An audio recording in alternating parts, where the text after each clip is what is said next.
السلام علیکم دوستو، شداد اور اس کی جنت کا واقعہ۔ دوستو آج ہم شداد کے بارے میں جانیں گے۔ شداد کون تھا اور کیوں وہ پوری دنیا کے لیے سبق بن گیا؟ دوستو یہ شداد اور اس کی جنت کا واقعہ ہے۔ قوم عاد میں دو بادشاہ گزرے، ایک کا نام تھا شدید، دوسرے کا نام شداد تھا۔ آج ہم آپ کو قوم عاد کے بارے میں بتائیں گے۔ یہ ایسی قوم گزری ہے جس کے بارے میں اللہ تعالیٰ نے فرمایا ہے کہ ہم نے اس جیسی قوم دنیا میں دوبارہ نہیں پیدا کی۔ قوم عاد یمن میں آباد ہے۔ دوستو اگر آپ کو ہمارا چینل، ہماری ویڈیو اور کہانیاں سننا اور پڑھنا پسند آتا ہے تو ہمارے چینل کو لائک کریے، سبسکرائب کریے، کمنٹ کریے اور بیل آئیکن کو ضرور دبائیے۔ تاریخ بیان کرنے والے اکثر علماء نے حضرت ہود علیہ السلام کے بعد شداد کا بیان کیا ہے۔ ان کی موجودگی میں یہ واقعہ بیان کیا گیا تاکہ ایمان والے اسے سن کر سبق حاصل کر سکے اور خدا کی قدرتوں کا نظارہ دیکھنے سے لوگوں کو نصیحت ہو۔ عاد قوم میں شدید اور شداد دو بھائی تھے۔ یہ دولت والے، عزت والے اور بادشاہ تھے۔ ملک شام میں ان کا مقابلہ تھا۔ دن رات حکومت کرنا ہی ان کا کام تھا۔ دوستو ہندی کے کچھ الفاظ ہیں، انہیں آپ اردو میں کوشش کروں میں انہیں اردو میں ہی پڑھوں۔ شدید اور اس کے لوگ اگرچہ شرک کی حالت میں جیتے تھے لیکن وہ بڑا انصاف والا تھا۔ اس کے انصاف سے شیر اور بکری ایک جگہ پانی پیتے تھے۔ کہا جاتا ہے کہ ایک دن اس کی عدالت میں دو آدمی آئے۔ ان دونوں نے جب عجیب حالات سنائے۔ ایک بولا کہ میں نے اسے زمین کا ایک ٹکڑا لیا قیمت دے کر اور اس زمین پر اب میرا قبضہ ہے۔ میں نے اس زمین پر میں خزانہ پایا ہے، میں اس کو دینا چاہتا ہوں اس لیے کہ یہ خزانہ اسی کا ہے۔ دوسرا بولا میں نے زمین بیچی ہے، اس لیے اس میں جو کچھ ہے سب اسی کا ہے، اس لیے یہ خزانہ بھی اسی کا ہے، اب اسے لینا چاہیے، لیکن یہ ہیلا بہانہ کیوں کرتا ہے، سمجھ میں نہیں آتا۔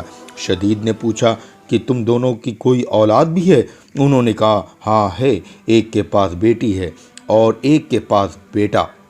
شدید نے حکم کیا کہ ان دونوں کا نکاح آپس میں کر کے یا مال ان دونوں کو دے دیا جائے۔ اس طرح شدید نے ایک ایسا فیصلہ کیا جو سب کے لیے قابل قبول تھا اور اس کے انصاف کا جو نام ہوا وہ الگ۔ حضرت ہود علیہ السلام نے شدید کو بھی ایمان کی دعوت دی تھی، لیکن اس نے سب کچھ ہونے کے بعد بھی اس پر دھیان نہ دیا اور شرک کی حالت میں ہی مر گیا۔ اس کے بعد شداد گدی پر بیٹھا۔ حضرت ہود علیہ السلام نے اس کو بھی ایمان لانے کے لیے کہا۔ وہ بولا اگر میں نے تمہارا دین اپنا لیا تو مجھے کیا فائدہ ہوگا؟ حضرت ہود علیہ السلام نے فرمایا کہ اللہ تعالیٰ تمہیں اس کے بدلے میں ہمیشہ ہمیشہ کے لیے جنت دے گا اور تم پر اپنی رحمت اور مہربانی کرے گا۔ شداد بولا کہ میں بھی جنت بناؤں گا اور دن رات وہاں عیش سے رہوں گا۔ پھر شداد نے جنت بنانے کا مضبوط ارادہ کر لیا۔ اس نے ملک کے کونے کونے میں عالموں کے پاس پیغام بھیجا۔ انہوں نے حکم کے مطابق سونا، چاندی، ہیرے، جواہرات بھیجے اور حکم دیا کہ جتنے مشک، عنبر اور موارد اس کے ہاتھ آئے وہ سب جمع کر کے اس کے پاس لایا جائے۔ ہر طرح کا سامان جمع کرنے کے بعد اس نے ایک خوبصورت اور بہت حسین جگہ کی تلاش شروع کی اور اسے وہ جگہ بھی مل گئی۔ وہ ایسی جگہ تھی جہاں کی ہوا بھی جنت کی ہوا کی طرح خوشبودار تھی۔ دنیاوی لحاظ سے اس نے اس جگہ پر تمام ہیرے جواہرات جمع کرائے، بڑے بڑے تیز قسم کے کاریگر بلوائے اور عمارت کی مضبوط سے مضبوط نیو ڈلوانا شروع کر دیا۔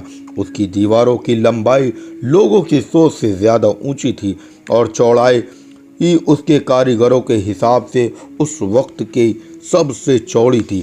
دیواریں آسمان کو چھوتی تھی اور اس کی چمک دمک چاند سورج سے بھی زیادہ تھی۔ لوگوں کی نظر سے دنیا میں اتنا خوبصورت اس نے محل بنوایا تھا۔ جب سے دنیا قائم ہوئی ہے ایسا مکان کہیں نہیں بنا تھا۔ دیواریں اس کی سونے چاندی اینٹوں سے بنائی گئی تھی، چھت اس کے سونے کے پتوں سے سجائے گئے تھے، اس کے ستون خوبصورت بلور سے مضبوط کیے گئے تھے، ہر چیز بہترین طریقے سے سجائی گئی۔ وہاں کی نہروں میں ریت کے بجائے انمول موتی بچھائے گئے، اس کے پیڑوں کو سرخ سونے کے پھلوں سے لاد کر مشک اور عنبر کی خوشبو سے بھر دیا گیا۔ جس وقت ان پیڑوں سے ہوتی ہوئی سوکھی ہوا چلتی تھی تو اس طرف کے رہنے والوں کے دماغ کو خوشبوؤں سے بھر دیتی تھی۔ شداد نے زمین پر مٹی کے بجائے مشک و عنبر بچھوایا، اس کے محلوں کے چاروں طرف لال سونے سے ترتیب دے کر سجایا گیا، ترتیب یعنی طریقے سے۔ صرف اتنا ہی نہیں کہ دکھاوے کے لیے اس کو بنوایا تھا، بلکہ اس میں رہنے کے لیے اپنے من پسند معشوقوں اور پریوں کو بھی اکٹھا کر دیا۔ یہ باغ اور محل 12 سال کی مدت میں مکمل ہوا۔ اس میں پوری دنیا کے جواہرات لگ گئے۔ جب یہ بن کر پورا ہو گیا تو شداد کو خبر دی گئی کہ اس کی جنت تیار ہے۔ شداد کی خوشی کا ٹھکانہ نہ تھا۔ ایک بڑی فوج لے کر اس محل اور جنت کو دیکھنے کے لیے چلا۔ وہ اپنی جنت کو دیکھنے کے لیے جا ہی رہا تھا کہ اس نے راستے میں ایک ہرن کو دیکھا۔ اس کے پاؤں چاندی کے ہیں اور سینگ سونے کے ہیں اور آنکھیں یاقوت کی۔ شداد اس ہرن کو دیکھ کر حیران رہ گیا، جی للچا اٹھا۔ اس نے سوچا اسے کسی بھی طرح حاصل کروں گا۔ اس نے بنا سوچے سمجھے اس ہرن کے پیچھے گھوڑا دوڑایا۔ ہرن بھاگا اور شداد نے اپنا گھوڑا اس کے پیچھے پیچھے دوڑایا۔ یہ دوڑ بہت دور تک چلی، یہاں تک کہ شداد کی فوج بہت پیچھے رہ گئی۔ پھر اسے ایک گھڑ سوار ملا۔ اس نے شداد سے کہا کہ کیا اس عمارت جسے تو جنت کہتا ہے، اسے بنانے سے تجھے سکون مل جائے گا؟ شداد اس گھڑ سوار کی یہ الفاظ سن کر کانپ گیا۔ پوچھا تم کون ہو؟ وہ گھڑ سوار بولا میں موت کا فرشتہ ہوں۔ شداد نے بڑی نرمی اور بے چینی سے کہا کہ مجھے اپنے جنت کو 1 منٹ دیکھنے کی مہلت دے دو، پھر تم میرے جان نکال لینا۔ موت کے فرشتے نے بولا یہ حکم دنیا کے پیدا کرنے والے کا ہے، اس کے حکم کے بعد مجھے اختیار نہیں کہ میں تمہیں 1 منٹ کی بھی مہلت دے سکوں۔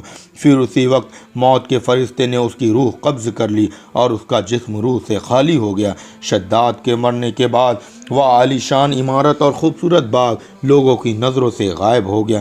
تاریخ کی کتابوں میں لکھا ہے کہ اللہ تعالیٰ نے حضرت اسرائیل علیہ السلام سے پوچھا کہ اے اسرائیل، تم مدتوں سے روحوں کو نکالنے میں لگے ہو اور شروع ہی سے تمہارا یہ کام ہے، کیا کبھی تمہیں کسی پر رحم اور ترس آیا ہے؟ جان نکالتے وقت کچھ رحم بھی آئی ہے؟ حضرت اسرائیل علیہ السلام نے بولا اے خداوند قدوس، میں تو سب پر ہی رحم کرتا ہوں۔ اللہ تعالی نے فرمایا کس پر زیادہ تمہیں ترس آیا؟ تب حضرت اسرائیل علیہ السلام نے یہ قصہ سنایا کہ ایک دن ایک ناؤ کو آپ کے حکم کے مطابق میں نے توڑ دیا اور اس کے تختے الگ الگ کر دیے۔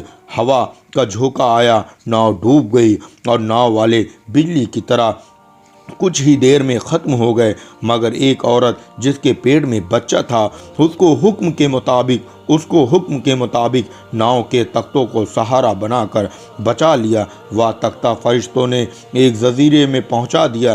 جس وقت ایک لڑکا اس عورت کے پیٹ سے پیدا ہوا تو ماں بہت پریشان ہوئی۔